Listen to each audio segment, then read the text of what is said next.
നമസ്കാരം. സ്കോർപിയോയുടെ front suspension ചേസിൽ വരുന്ന ബുഷിൻ്റെ റിമൂവറും ഇൻസ്റ്റാളറുമാണ് നമ്മുടെ തോപ്പടിയിലെ ബ്രിസ്റ്റോ ആശാന് വേണ്ടിയിട്ട് നമ്മളിത് സെറ്റ് ചെയ്ത് കൊടുത്തതാണ്.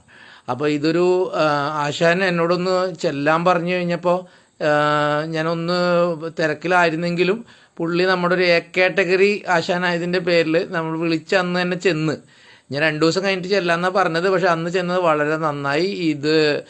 ഈ ഒരു ബുഷ് നമ്മൾ മഹീന്ദ്ര പണിയുന്ന പല വർക്ക്ഷോപ്പുകളിലും ചോദിച്ചു എങ്കിലും ആരും തന്നെ ഇത് റിമൂവ് ചെയ്യുന്നൊരു കേസിൽ ഇത് ബോഡിയിൽ വരുന്നതുകൊണ്ട് ലെയ്ത്ത് വർക്ക്ഷോപ്പുകളുടെ സഹായം നമുക്ക് സ്വീകരിക്കാൻ പറ്റുന്നില്ല. അങ്ങനെ ആശാൻ അതിന് എന്താണ് മാർഗം എന്ന് ചോദിച്ചു കഴിഞ്ഞപ്പോഴാണ് നമ്മളത് നമ്മുടെ ഇങ്ങനത്തെ ടൂൾസൊക്കെ നമുക്ക് സെറ്റ് ചെയ്യുന്നത് നമ്മുടെ ചെറായിലുള്ള വിമലിൻ്റെ ലെയ്ത്തിൽ പറഞ്ഞ് വിമലിന് തിരക്കാണെങ്കിലും അവൻ എനിക്കത് പെട്ടെന്ന് തന്നെ ഒരെണ്ണം സെറ്റ് ചെയ്ത് തന്ന് ഒരു ദിവസം കൊണ്ട് തന്നെ. പക്ഷേ അതുകൊണ്ട് തന്നെ നമുക്ക് പെയിൻ്റ് അടിച്ച് കുട്ടപ്പനാക്കാൻ പറ്റിയില്ല. അപ്പോൾ വിമലിനോട് ഞാൻ ഈ ബുഷിൻ്റെ വലിപ്പം അതായത് 2.5 ഇഞ്ച് നീളം വരുന്നൊരു ബുഷാണ്. സാധാരണഗതിയിൽ ആ ബുഷ് തള്ളിയെടുക്കാൻ പറ്റില്ല എന്ന മട്ടിലാണ് കാര്യങ്ങളുടെ എടുപ്പ്. എന്നാലും കുറച്ച് ഹെവി ആയിട്ട് തന്നെയാണ് ഉണ്ടാക്കി തന്നത്. ഇതിപ്പോൾ നിങ്ങൾക്കിത് കേൾക്കുമ്പോൾ അറിയാം ഇത് എന്തുമാത്രം പാടുപെട്ടിട്ടാണ് അത് അഴിക്കണത്. ഇത്രയും ടൈറ്റായി വരുന്നൊരു ബുഷ് ഊരിയെടുക്കാം. അത് നമ്മളുടെ ടൂള് നമ്മൾ കൊണ്ടുവന്നെങ്കിലും അതൊക്കെ ഡാമേജായി. ടൂളിനൊക്കെ പല ഡാമേജും വന്നു. എങ്കിലും 1.5 മണിക്കൂറും കൊണ്ട് നമ്മൾ ആദ്യത്തെ ബുഷ് ഊരിയെടുത്തു. പക്ഷെ അത് എളുപ്പത്തിൽ പോരും എന്ന് നമ്മൾ വിചാരിക്കുമെങ്കിലും അങ്ങനെയൊന്നും നടന്നില്ല എന്നുള്ളതാണ്. ഇതിപ്പോൾ രണ്ടാമത് അത് നമ്മുടെ ഇൻസ്റ്റാളർ വെച്ച് അത് ഇൻസ്റ്റാൾ ചെയ്യുകയും ചെയ്തു. ലെഫ്റ്റ് സൈഡിൽ അവർ പെട്ടെന്നല്ല ഊരിയെടുക്കുകയും മുറുക്കുകയും ചെയ്തു.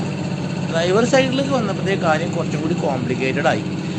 ആദ്യം എനിക്ക് തോന്നുന്നത് ഒരു 1.5 മണിക്കൂറാണ് ഇൻസ്റ്റലേഷനും റിമൂവലും നടന്നത്.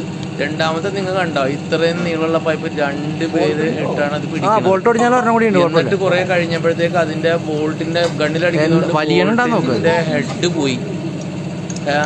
അത്രയും തിരിഞ്ഞിട്ട് അത് അൺറാക്കോണ്ട് 2.9 ബോൾട്ടായിരുന്നു. എന്നിട്ട് പോലും അത് അത്ര നിരന്തരം ഉപയോഗിച്ചതിൻ്റെ പേരിൽ അതിൻ്റെ ബോൾട്ടിൻ്റെ ഹെഡ് പോയി.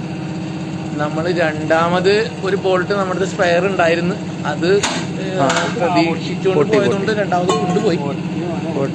എങ്കിൽ ആദ്യത്തെ അടി തന്നെ ആ ബോൾട്ട് പരാജയപ്പെട്ടു. അതുകൊണ്ട് ഈ സാധനം നമുക്ക് മുഴുവനായിട്ട് മൂരിയെടുക്കാൻ പറ്റിയില്ല. ഇനിയിപ്പോൾ നാളെ വീണ്ടും എനിക്ക് ആശാൻ്റെ അടുത്ത് പോകണം. ആ ബോൾട്ട് പുതിയ ബോൾട്ട് കൊണ്ട് ചെല്ലണം. ഏകദേശം 70% കണ്ടോ ആദ്യത്തെ പിടുത്തത്തിന് തന്നെ ബോൾട്ടിൻ്റെ കാര്യത്തിൽ തീരുമാനമായി. ടെൻസിൽ ബോൾട്ട് അത്രയും ടൈറ്റായിരുന്നു. ഇതിപ്പോൾ ഇത്രയും പോന്ന് നിൽക്കുകയാണ്. ബാക്കി നമുക്ക് ശരിയാക്കണം.